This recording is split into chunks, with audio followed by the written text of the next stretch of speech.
All right, all right. Well done, well done.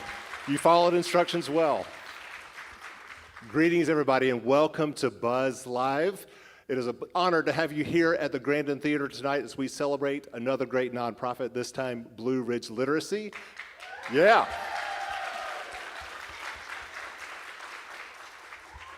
My name is Michael Hemphill. I'm the creator and host of the television show Buzz that airs Wednesday nights on Blue Ridge PBS, where we feature the great work that nonprofit organizations do and the marketing professionals affiliated with the American Advertising Federation of Roanoke who donate their time and talent helping nonprofits achieve more buzz.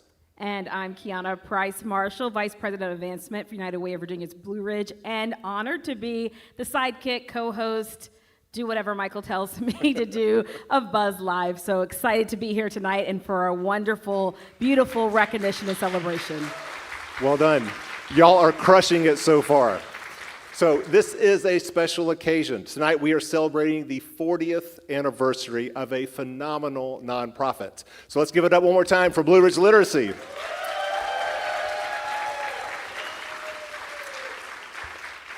Now, Blue Ridge Literacy, to my mind, really epitomizes all that a nonprofit should be because it is one that has adapted throughout its 40 years to the needs of the community that it serves. Blue Ridge Literacy was founded in 1985 to help American-born people become more proficient with English. Today, it works almost exclusively with immigrants and refugees from around the world, people who have escaped war, persecution, and other terrible situations to come to the United States for a better life for themselves and their families. They are the American dream, and thankfully, Blue Ridge Literacy is there to help. Director of Blue Ridge Literacy, Russ Merritt, and current Executive Director, Ahu Salem.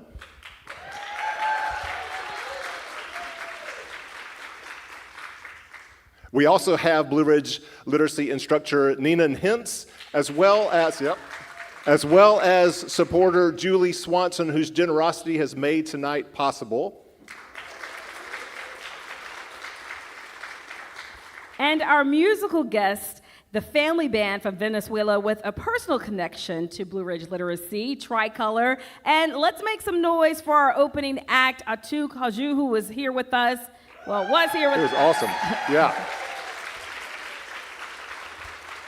And that's your line, go ahead. That's okay, you can take it from me. And we're excited to have with us tonight Mayor Joe Cobb. All right. So, earlier this year, I began working with RVTV, Roanoke Valley Television. Shout out to Scott Ramsberg and Preston Seaman. Are they here?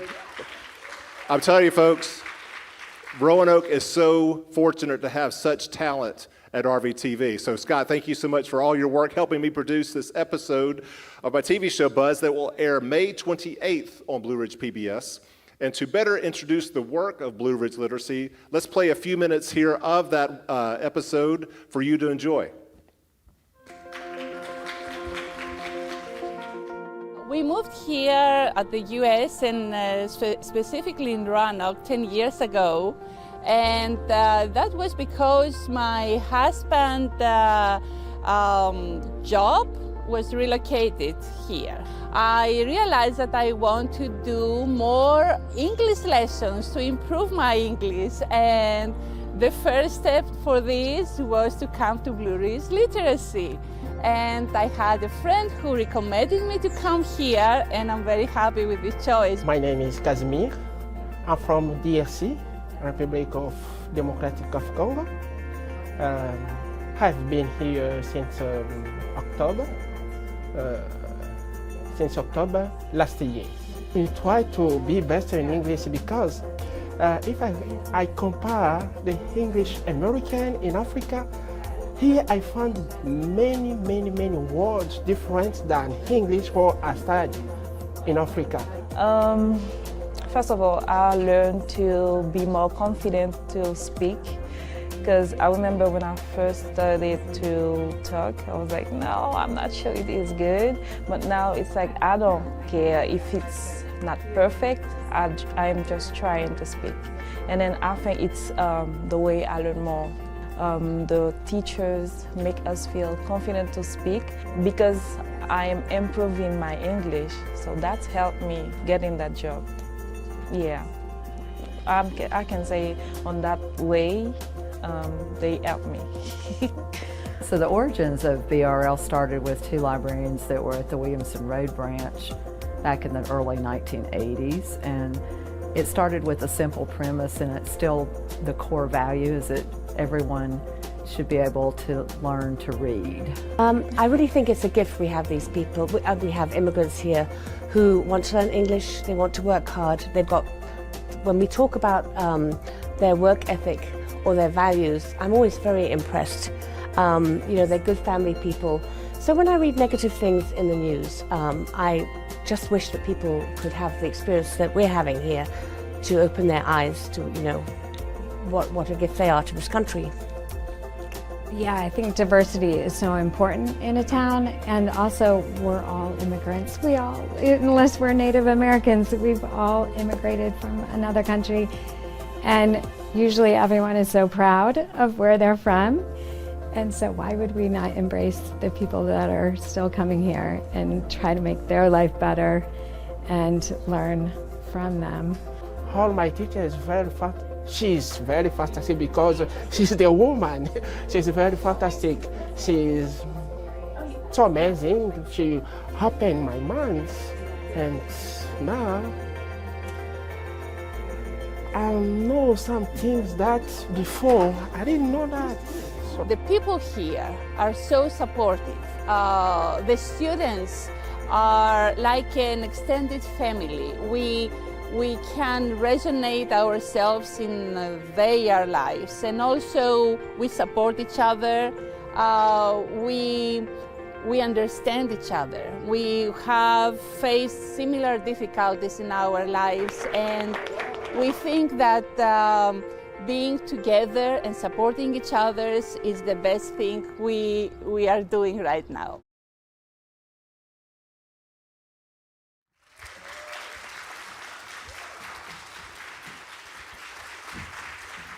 Please help us welcome to Buzz Live the former executive director of Blue Ridge Literacy, Russ Merritt, and current executive director, Ahu Salim. Come on, join us.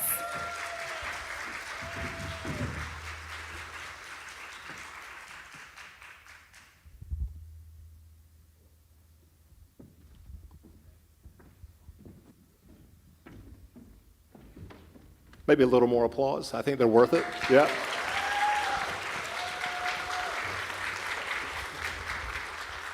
Your hands may be tired when it's all said and done, but it's all for a good cause.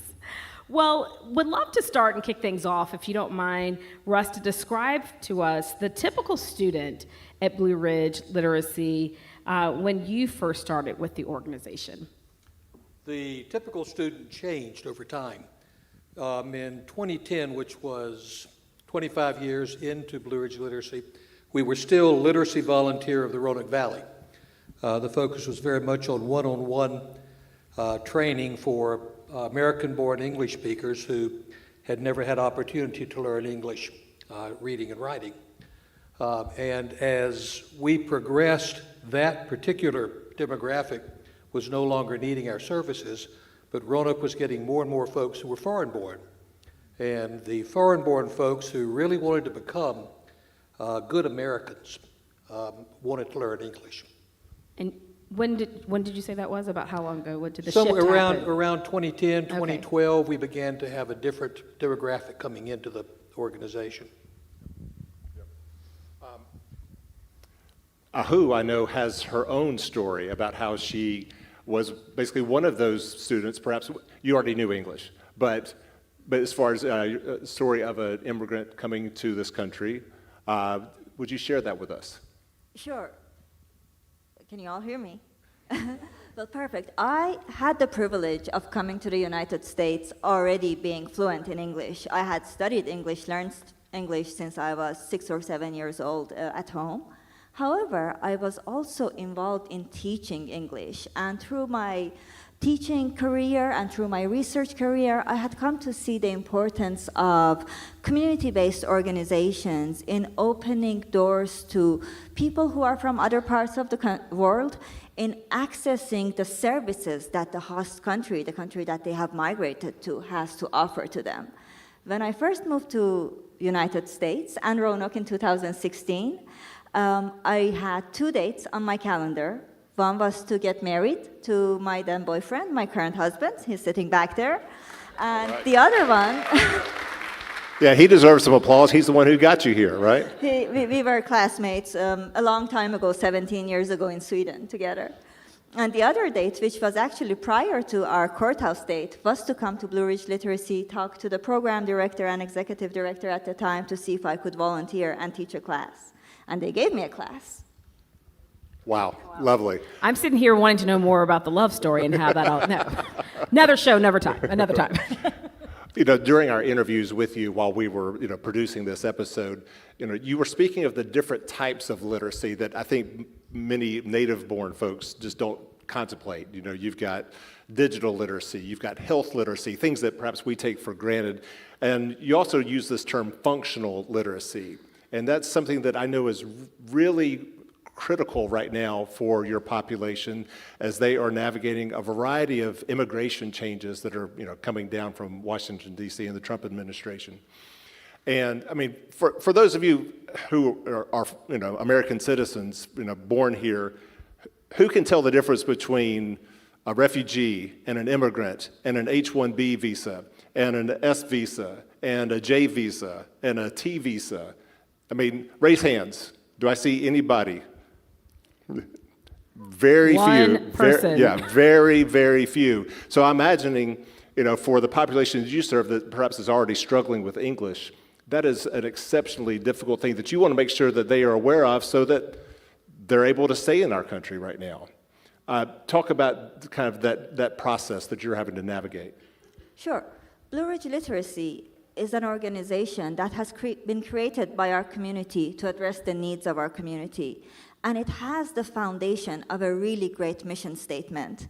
Thanks to Russ and former people who had navigated the way, we are now working with the philosophy of providing our learners with functional literacy skills. These are the reading, writing, and communication skills that our learners need to navigate everyday interactions, but also to make long-term plans. Access to information is crucial to making those decisions. And what we try to do as part of offering our literacy services is to provide connections between our service providers, our community partners, and our learners who are the recipients of those services. But I think it would be nice if Russ could explain how we shifted to this way. Russ is just begging for the microphone. He's a preacher. He's not used to having other people speak. We were in early days very tied to the Department of Education for the state of Virginia. The mission of the Literacy Volunteers of the Roanoke Valley was very much focused on being an educational institution. You had mentioned the word adapt earlier. As Roanoke changed, the organization adapted and moved from being an educational organization with a mission that showed literacy as the end itself to an organization that was more human services, with the goal being to have literacy as a tool to help people succeed in life. The idea is that just learning English to read and write and speak in and of itself is not the goal. The goal is to have that skill that you can succeed as an American citizen, that you can be assimilated into the culture, that life in this country becomes much more feasible, that you can navigate the healthcare system, that you can navigate the school system for your children, and so forth. So the tool of English is very, very significant. Thank you for that. Well, I certainly, not to get into your business even more so, but we're getting up close and personal with you today. So I do know that this work is also a personal issue for you, based upon the fact that your father is currently navigating this very complex system and trying to get a visa to be able to visit you from Iran. Tell us a little bit about that journey and maybe the differences between now and, say, 10, 15, 20 years ago. Well, 10, 15, 20 years ago, I was not here. However, I think this is important to share this story, and I am happy to share my personal story because in the world that we live now, especially with the current rhetoric that exists towards othering and criminalization of immigrants, requesting more and harder vetting processes for people to come in, a lot of the public forget America is not an easy country to come to. There are very few ways to enter the US, and usually those who are able to navigate those settings are those who are the most privileged, are those who have the resources, who have the connections, and who are able to go through the channels. I applied for my parents to come and join me, have a green card and come and join me in 2021 after I became a citizen. It is a right of a US citizen to have their immediate family reunified with them. I submitted all the paperwork in August of 2021. In February of 2024, my parents finally had an interview in the embassy for their visa process. August of 2021 to February of 2024. And this is the normal timeline. In February of 2024, we learned about some additional vetting process that I did not know of. It's called the administrative processing, and upon further research, I realized it's a void. Administrative processing is a process that has no definite end. There is no particular way to be able to expedite it or to understand what is happening. And since then, my father is in administrative processing, same as many, many other Iranians, and I think many other people from Afghanistan who will be. But my mother is here joining us and watching us back in the room. Well, thank you for that. On a personal note, having had the opportunity to interview so many of your students for this episode, I am so inspired by each and every one of them and their stories of perseverance and overcoming all that they have had to navigate, just getting out of their home country, which is beset by various challenges, whether it's Haiti, whether it's Congo, whether it's Afghanistan, and seeking a better way of life here. And I wish that we were more of a accepting. We here in Roanoke, I think, are very accepting, but man, are we making it more and more challenging in such an unfair way when these are the people that we want to be part of our society. Let me put one plug in for something that Blue Ridge Literacy does now that is a wonderful piece that ties to what's being said. Back in 2010, we began an aggressive program of helping folks to become citizens. The citizenship process is not an automatic one by any means. There's a lot that folks go through to become citizens. But in that stretch of time, and we're still discussing how many it's been, by my count, there have been over 500 folks who, through Blue Ridge Literacy, have now become American citizens. Thank you. So lastly, for both of you, and I'd love for both of you to get an answer for this, what is the one thing, I know every nonprofit needs money, right? And so that goes without saying, and you're welcome to make that pitch as well for what would their donation be for. But what is something that everyone gathered here or tuning into the live stream or the broadcast when it ever comes out on Blue Ridge PBS, what is something that people could do to help Blue Ridge Literacy? I'll start and then I'll pass on. Please make sure people who need our services know about us. The word of mouth is our most strongest tool for getting people through our doors, but there are still more people who need to know that. We offer 5 levels of English classes, in person and online, covering a wide range from pre-beginner to post-advanced. We have English and digital literacy, English and health literacy, and also citizenship preparation services. Now on to you. Every person that walks through the door at Blue Ridge Literacy is very special. Every person that comes through that door is someone who has potential, is someone who has dreams, someone who can become a very special part of the community. Blue Ridge Literacy, especially now under Ahu's leadership, Blue Ridge Literacy takes each one of those folks very seriously. So anything that anyone can do to pass on the word about how special the organization is, go to it. Thank you. Thank you, guys. Yeah. Our thanks to Russ and Ahu. Let's show them some love, please. Thank you guys for so much for all that you do and for being here tonight. Okay, and while they leave, we're going to invite you to continue watching more of our episode, about another 5 minutes or so of our episode. In my country, no good, because the violence, the gangs, no good. A lot of people fight every day. The gangster kill people, no good. Come here in America because Taliban problem. No any university, no school. My daughter is 6th class, close class. No class, no school. My university student come to Taliban in Afghanistan. No, university, close, stop. America, I like America because the security, okay, the security. You can go work all the time, 9 morning, but my country only morning, afternoon, not tonight, okay, because the gangster. But America, every day, every night, you can go to work. Children to Congo, not to school, problems. Yeah. America is good, my children go to school.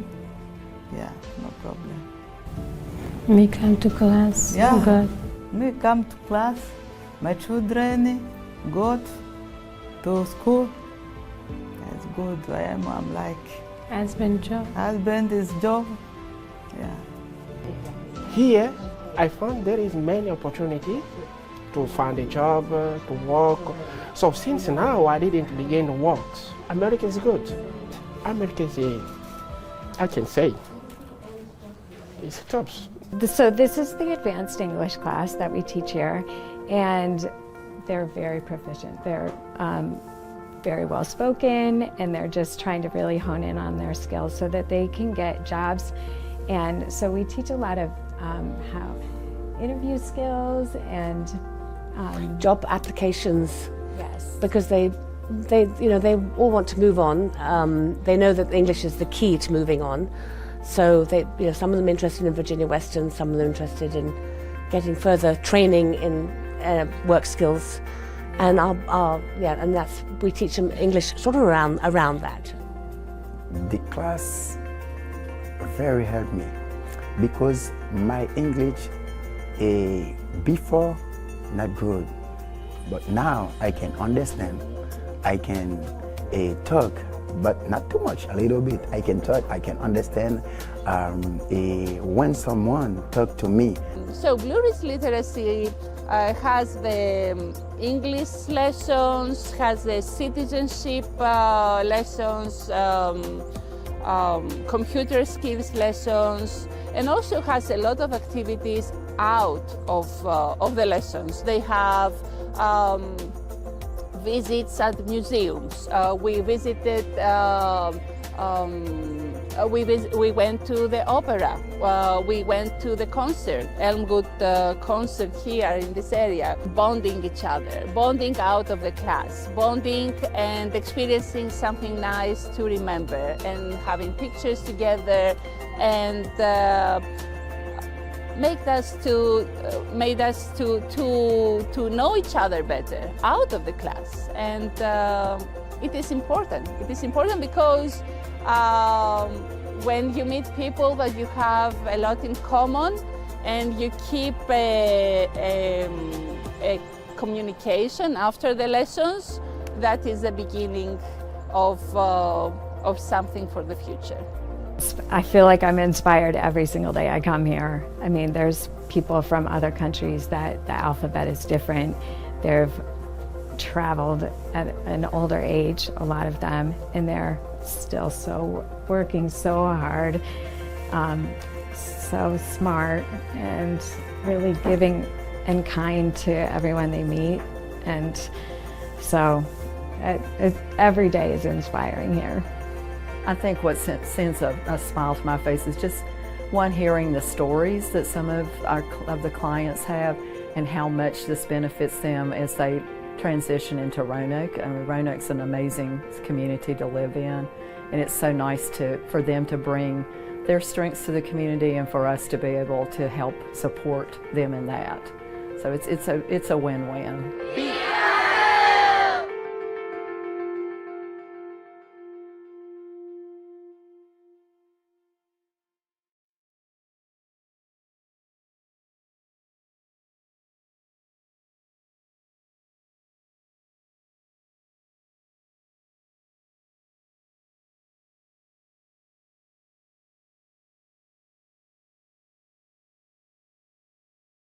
Night show without live musical guests. Tonight we're in for a special treat. Please help me in welcoming Carol Joy and the band Tricolor as our special musical guests.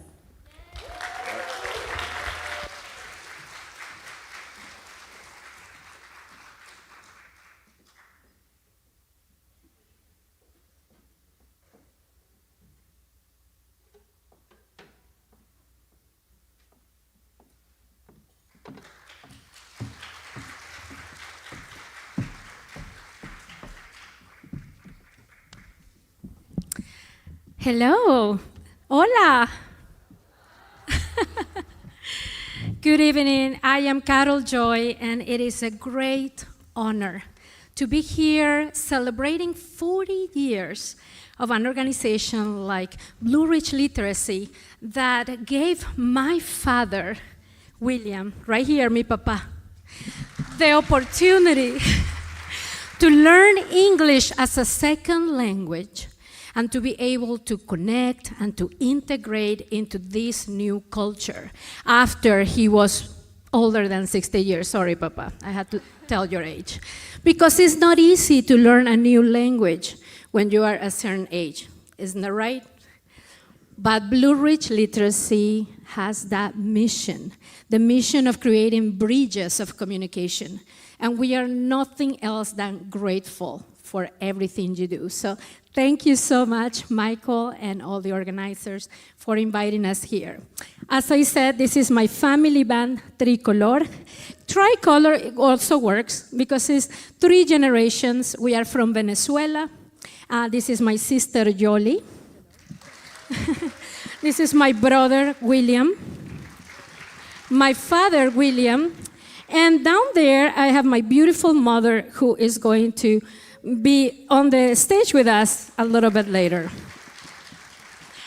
The song that we're going to perform, I hope you guys, please, please, please, if you know this song, perform with us. We didn't bring the whole band. The whole band includes also our children, because we're 3 generations on the stage. Because we don't have a home band, I'm going to ask you guys to clap for us so that we have enough, percussion. Is that possible? Would you guys do that for us? Thank you. This song was one of my dad's favorite songs in English. He had no idea what the song meant, but he just loved the music. And once he came to Blue Ridge Literacy and he learned the song and the meaning, well, it became even better. Because during these times, we have to have each other's back. No matter where we're from, this song is called Stand By Me. I hope you like it.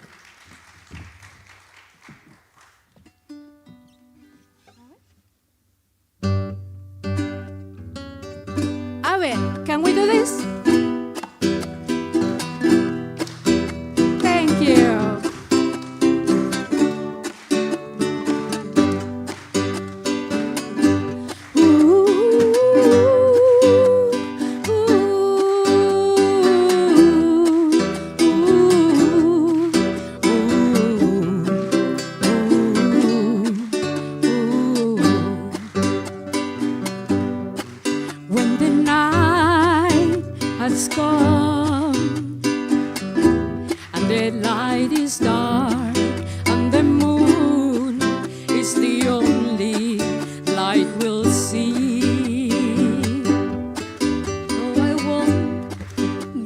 perfect. No, I won't shed a tear.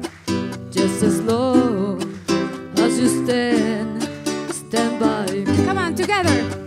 And darling, darling, stand by me. Oh, stand by me. Oh, baby.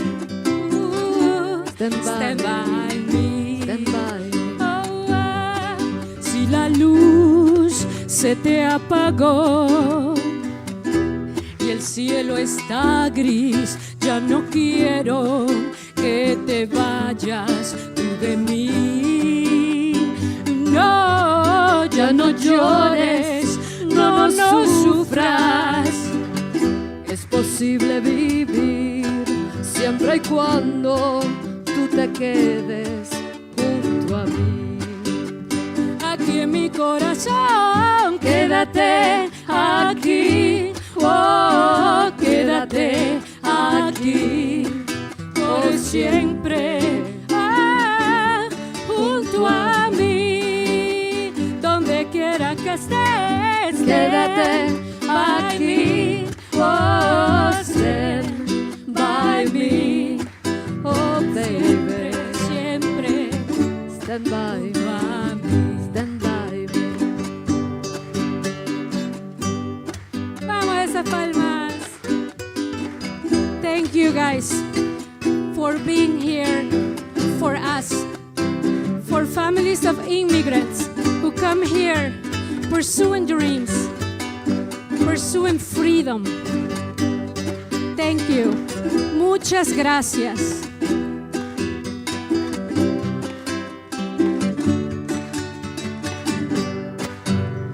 And darling, darling, quédate aquí. Oh, quédate aquí por siempre junto a mí. Come on, together. Stand by me, oh, stand by me, oh, darling, stand by me, junto a mí. Thank you, that was wonderful. All right, all right. Thank you for our new members of the band. Beautiful. Thank you. Gracias. Thank you. Thank you. We're going to have Carol Joy and Tricolor back later on in the show. Thank you so much. Thank you. Now, speaking of standing by me, we need up here now Julie Swanson, who is the supporter of Blue Ridge Literacy, who is making all of tonight possible, her and her husband, Bruce Swanson, with a generous donation that is funding our work on PBS, tonight's watch party here. So we want to welcome Julie Swanson up here to the stage.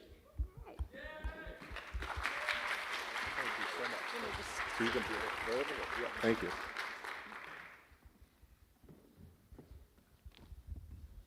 All right. Welcome and thank you so much. So Julie and Bruce, we got connected back in, I think, 2022 because they sponsored an episode that we did on brain injury services of Southwest Virginia, which is now Brain Injury Solutions. So there was that work, and now there's tonight's work with Blue Ridge Literacy. What is it about nonprofits that stirs your soul? Well, the truth is, I have worked. There you go. Okay. I actually have worked for nonprofits for the last 45 years, starting, my husband and I were in the Virgin Islands and we're volunteers there. So it's kind of in our hearts, in our souls, to be part of supporting volunteer organizations and nonprofits and communities. Now, there's certainly several nonprofits in this community, and we're lucky to have within the Roanoke Valley so many wonderful and rich nonprofits to help serve and be a part of this community. But what is it about BRL that spoke to you and your husband to inspire this level of support? Okay. Well, in my work in a couple of other states, I had worked with immigrants, refugees, and asylees. And so I've always had it in my heart the importance that this community brings, these individuals bring to a community. When Michael showed us some of the options that we had, it really jumped out at us that Blue Ridge Literacy was the organization we wanted to support in that we know that right now we need to be a country that accepts and welcomes and supports individuals who very honestly have come from an array of challenges to succeed in our communities. So it was just our pleasure.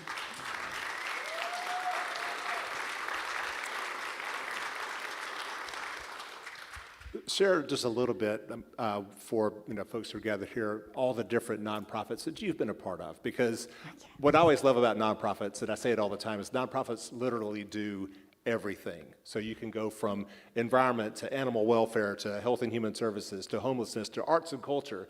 Every part of our society, at least in the United States, is touched by a nonprofit, and you've had certainly your array of experiences. Absolutely. So as I said, my husband and I, 50 years ago, went to the Virgin Islands to be volunteers in a children's home, and that was kind of the turning point. We just didn't realize how much we would gain from being part of a nonprofit. And so that organization was Lutheran in its origin, and that is what I have done through the years. I've worked with 4 different Lutheran organizations.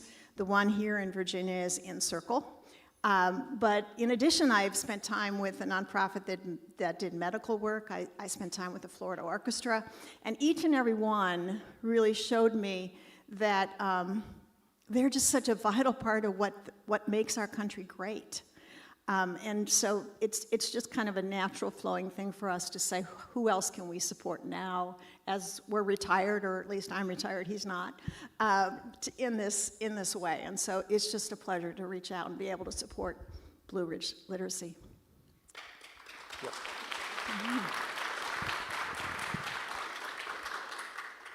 One last question for you. Okay. So, besides Blue Ridge Literacy, let me put you on the spot here. Okay. Is there another nonprofit in the Roanoke Valley that, not to single any others out, but that we should all be paying attention to now, versus perhaps, a previous year? Whoa, that is a big question. Yeah. That's a loaded question. That is a loaded I work for a question. nonprofit, and I don't think that's very fair to ask. Yeah. Our hearts are with a number of nonprofits that we have here, Feeding Southwest Virginia, Habitat for Humanity, Catholic Charities work with refugee and asylee. There's another asylum organization that does a lot of great work. I mean, it kind of goes on. And certainly the organization that I worked in Circle, who serves and works especially with adults with disabilities and mimic schools. So it just goes on and on. The list is really there. And in our hearts, we find ourselves kind of trying to stretch and support a number of them. And can I just say, Julie, thank you to you and for your husband's support and heart to want to give. Not everyone has to do that, and the fact that you make that as part of the fabric of who you are and to give back, to enrich and to better the lives of people within this community is not gone unnoticed. So thank you. And I know that now more than ever, all nonprofits truly are in need of support of our community in order to continue the works and the programming that it does. So please, I know we all join and say thank you so much for the support. You're welcome. So many thanks again to Julie Swanson. Please send our thanks to Bruce as well, I will. who could not be here tonight. And with that, I want to set up another little video. We can all stand up here. So another 2 years ago, Buzz created an episode on another nonprofit, Literacy Volunteers of the New River Valley, which through our work rebranded into Literacy NRV. Based in Christiansburg, but serves the New River Valley, very similar mission, very similar population that is served. And this was just perhaps my most favorite, until this episode, of course, my most favorite interview that we've ever done for Buzz. It features a woman named Norma Garcia Mondragon, who immigrated here many years ago with her mother from Mexico. And, well, through Literacy NRV, here's what she's been able to accomplish. Today, though, Literacy Volunteers strives to meet the larger demand from immigrants who are seeking a better life in a foreign country with a strange language. People like Norma Garcia, who journeyed from Mexico in 2009. I used to say, I'm sorry, my English is not too good, but I will do my best. But now I'm like, I speak English, how can I help you? I talk too much, and I have to take advantage of that. And I know lots of people, lots of Latinos that they don't speak any English, even if they're here for about maybe 20, 30 years. And I feel amazing the way I can just be the bridge for them to communicate to others. So whatever you need me to help you out, I will do, like lawyers, immigration lawyers, criminal lawyers, family lawyers, civil lawyers, maybe social service. Even if you need to go to the dentist, I can help you with that. So advanced is her English now. In 2022, Norma started her own translation business, Language Solutions. I would say I'm not really proud yet, and actually I told my mom, this is not me, this is you, because you worked so hard for me to be here now, because if it was for me, I might not be here. But it was my mom who always pushed me and told me that you better than that, you can do better. Without literacy volunteers, I will be flipping burgers, which is nothing wrong with that job, but I want something better for my life. And I love the way when sometimes I translate in jail, they open the doors for me. Bastante, no cabe. I'm very proud of her. I cannot explain how proud I am. Could you try? ¿Usted puede expresarlo? Sí.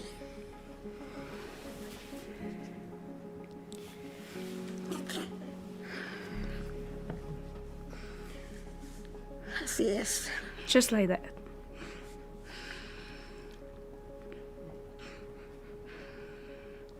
Thank you. Gracias.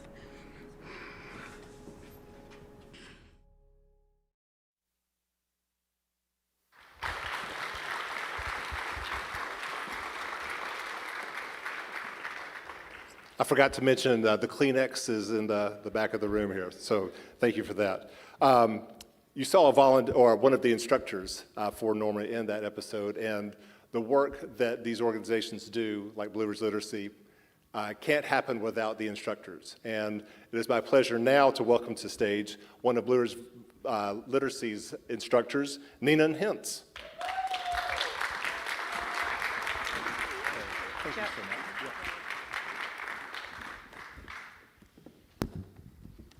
Hello. Thanks for being here. You're welcome. And thanks for doing this. Thanks for all that you are doing with the organization. And truly, these instructors are the lifeblood of this organization. Describe the range of learners who walk through BRL's doors each year. Wow. We have learners who come to us who have never had any education whatsoever in their home country. So we call those our pre-beginner level. And all the way up to post-advanced, which is the class that I'm currently teaching, which includes PhDs, MBAs, people who have come here as part of their job, as part of a research grant, and who are improving their English so that they can go to school and get their degrees accredited here in America. When you say people who come here who have not had any education, you're not speaking just of English education, but no education whatsoever. They've never been in a school. So one of our challenges is please pick up a pencil, open your notebook, and even just the alphabet. Our alphabet is upside down and backwards compared to some of what our learners have been experienced. Going off script here, but again, for those of us who take English for granted, right. Describe briefly all the various ways that people need proficiency in English in order to navigate our society. I mean, for example, a couple years ago, it might have been a year and a half, the bus system changed. The bus depot moved from one spot down on, I think it was on Campbell, to the new depot by the Transportation Museum. Well, our learners didn't know where we were. We had to go over there and pick them up and walk them to the office because they did not get that memo, because they couldn't read that memo. Mm-hmm. So just accessing a bus, going to the grocery store, knowing that if they are receiving SNAP benefits, that those benefits can be doubled when they go to the grocery store. Things like that. Mm-hmm. What I know, I think we are interviewing one of your instructors in our episode who just helps people get a driver's license. Exactly. That's a whole other level. We practice the driver's exam. We practice the citizenship exam. Mm-hmm.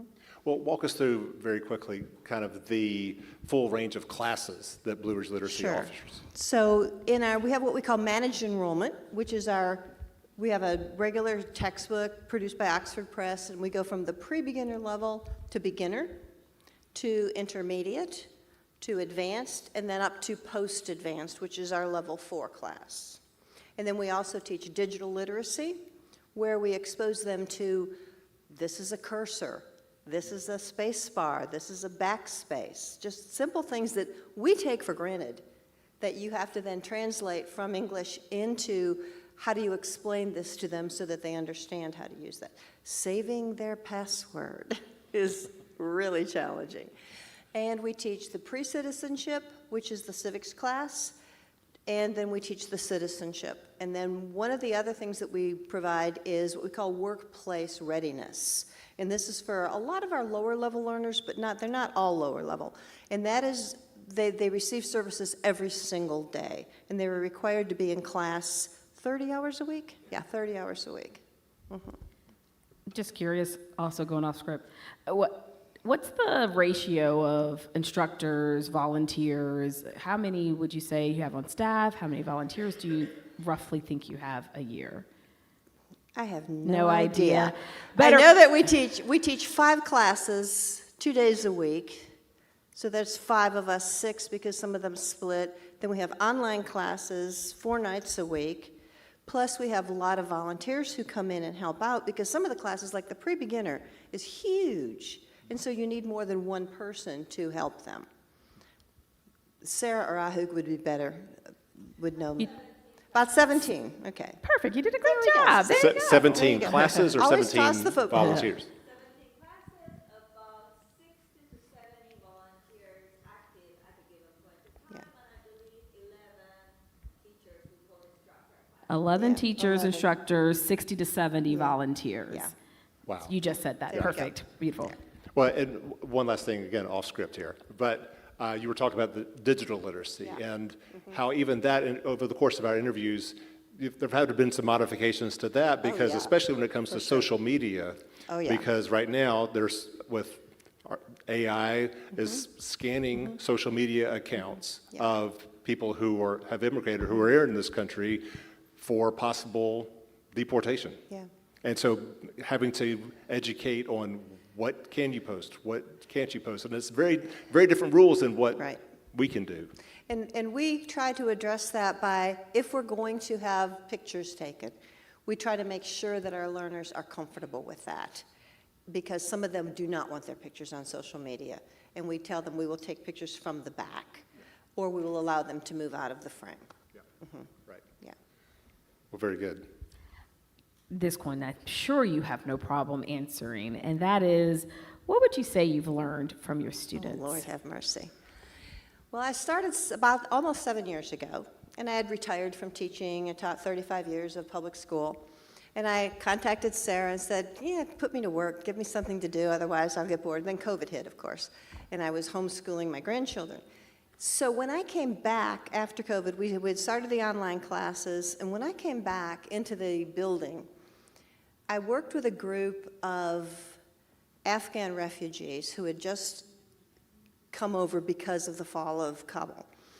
And they became so important to me that their courage, they had worked for the American Embassy for the most part, their knowledge of how things worked, both in Afghanistan and here, was such an eye-opener for me that we just became a very close group, and I learned more about their culture and other cultures, Haitian culture, Democratic Republic of Congo. I had a woman from Rwanda, and we had a whole dictionary for that. I have Greece. We have a student from Tunisia right now, so I am learning cultures that I never knew.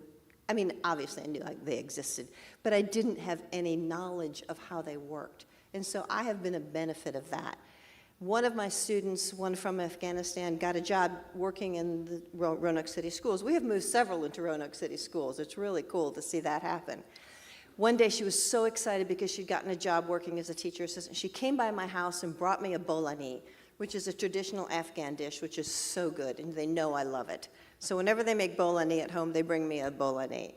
And so that's one of the really cool things. And then as Georgia said when you interviewed her, we do cultural events. And I took a group to the art museum for the Muka exhibit not too long ago.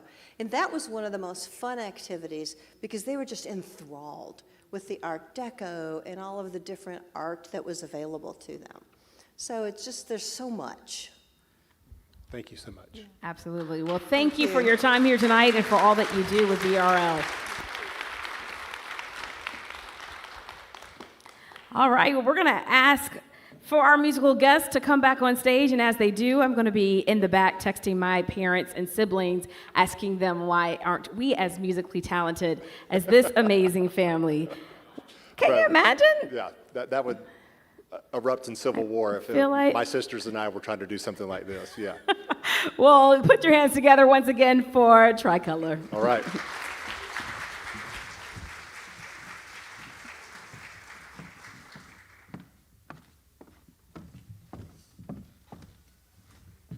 All right. For this second song, we are going to perform a song that is from our country, Venezuela. But it's a song that has been around the world for a long time. Many people know this song as rumba coffee. For us, it's called moliendo café. For this one, I'm not only going to ask you to use your, to clap for us, because again, we don't have the percussion today. But I'm also going to ask you to dance if you want to, Dance, just dance. Enjoy this moment and enjoy rumba coffee or moliendo café.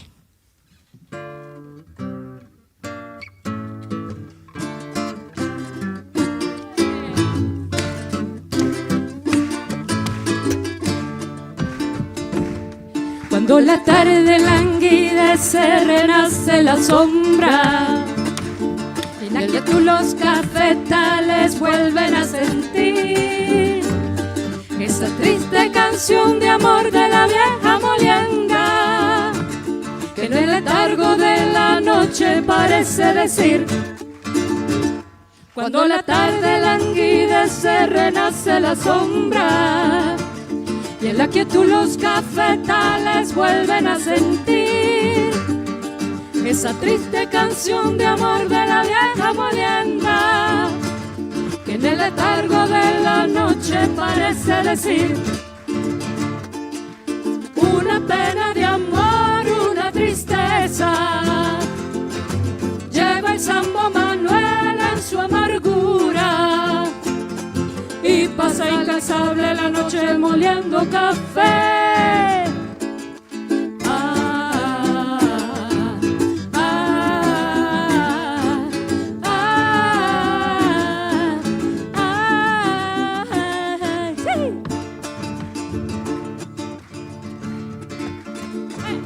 Cuando la tarde languidece, renace la sombra, y en la quietud los cafetales vuelven a sentir esa triste canción de amor de la vieja molienda, que en el letargo de la noche parece decir.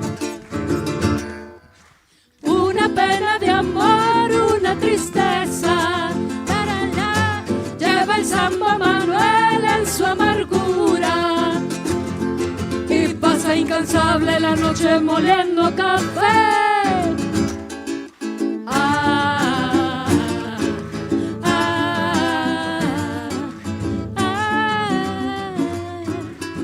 Muchísimas gracias. Thank you. Thank you. All right.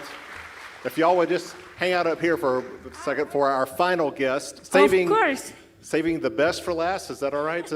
Why not? That is right. Ladies and gentlemen, Roanoke City Mayor Joe Cobb. Woo!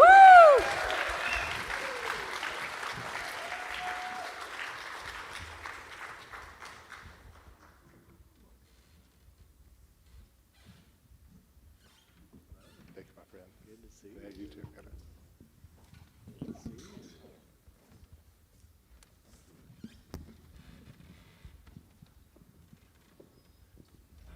Thank you for being here, Mr. Mayor. I'm glad to be here. Anytime Ahu invites me to do something or tells me to do something, I show up.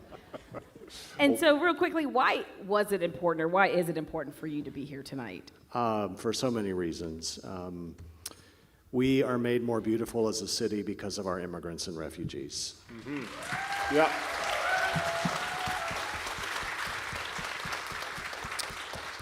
Sitting watching the stories tonight and being able to share so many different experiences, whether it's a celebration of those who've achieved citizenship, or those who are telling their stories or writing about their stories in the wonderful annual writing guide that Blue Ridge Literacy produces. It makes me think that people who've grown up in the United States, if we worked as hard to be the kind of citizens that immigrants and refugees do to become citizens, what a remarkable nation we would be. Yep. I know I'm speaking for myself. I couldn't pass the citizenship test that they have to take. So yeah, so you're absolutely right. What is it that you want people who are tuning in tonight to know about the city of Roanoke in light of what is going on today in our country? You will always be safe in the city of Roanoke. Mm-hmm.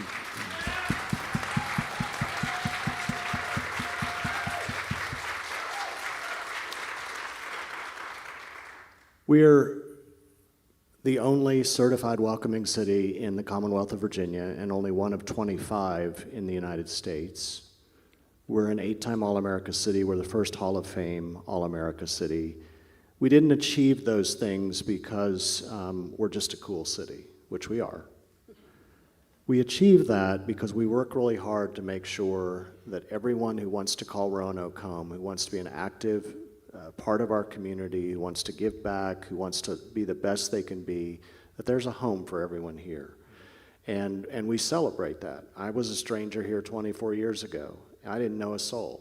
And it was an immigrant, Pearl Fu, who welcomed me to this city and showed that Roanoke could be my home.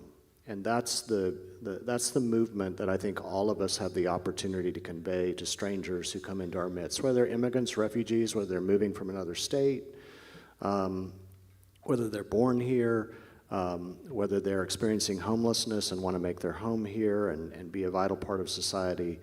However we find ourselves here, we're a vibrant, inclusive, creative community that absolutely everyone should feel at home in, should feel loved in, should feel safe in, and feel like they can thrive here. Yeah. For sure. Well, tonight, in addition to learning more about Blue Ridge Literacy, we're celebrating 40 years of this incredible organization, and I understand that you have a very special presentation for us here tonight, correct? Do. Hang on one second. We got Ahu coming up. Oh, yes. So Ahu.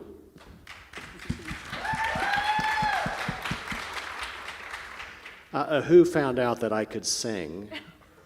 And so every year when we have the celebration of citizenship, she always writes me and says, will you please sing the national anthem for us again this year? And it is the only time I will do it. So, but one of the special things I get to do as mayor is offer proclamations for special occasions. So I'm going to share this with us tonight. Whereas Blue Ridge Literacy was established in 1985 by members of our community to address the English literacy needs of our community's adults. Whereas as we celebrate our 40th anniversary in 2025, we reflect on the significant progress we've made together with our community and reaffirm our commitment to continue helping adults achieve their life goals through literacy skills. And whereas for 4 decades we have improved, adapted, and diversified our services to provide adults with the functional literacy skills needed to read, write, and communicate in English, navigate everyday interactions, make long-term plans, pursue higher education, secure better jobs, earn a driver's license, and pass the U.S. naturalization test. Now, therefore, I, Joseph L. Cobb, Mayor of the City of Roanoke, encourage all citizens to celebrate the importance of literacy for individuals, communities, and societies, and promote increased efforts towards more literate societies, and do hereby proclaim May 1st, 2025, throughout this 8-time All-America City as Blue Ridge Literacy Day. All right. Yeah.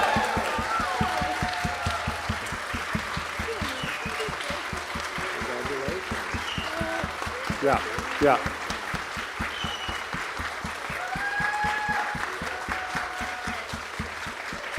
What a beautiful note to end on. Wow. Mayor Joe Cobb, thank you so much for being here tonight and putting a beautiful ribbon on this fabulous event.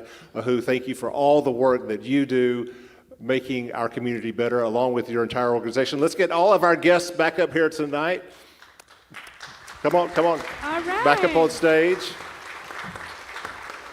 Yes? U202, come on up. Yes, everyone who's a volunteer.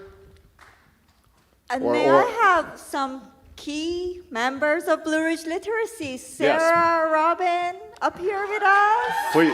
Come on up, come on up. Let's all get in here. Right.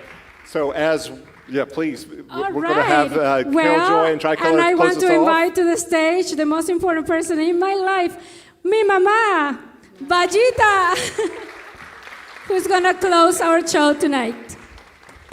Our thanks to all of our guests. Congratulations again to Blue Ridge Literacy. Thank you all tonight for coming out to celebrate. Thanks to all that are watching. Thanks to Grandin Theatre, and a big thank you to Bruce and Julie Swanson for making this possible. Awesome. If you are interested in being a volunteer for Blue Ridge Literacy, all you need, according to AHU, is time and commitment. So please consider that as a way to give back to your community and keep being a buzz for good. Thank you so much for being here tonight. Tricolor, take it away. Take it away. Óyeme, óyeme, óyeme, Óiganla. Óyeme, óyeme, cachita. Tengo una rumbita Pa' que tú la bailes como bailo yo. You're welcome to stay in the stage and dance with us. Mi linda cachita, la rumba caliente es mejor que el sol. Óyeme, cachita, tengo una rumbita. Pa' que tú la bailes como bailo yo. Muchacha bonita, mi linda cachita, la rumba caliente es mejor que el sol.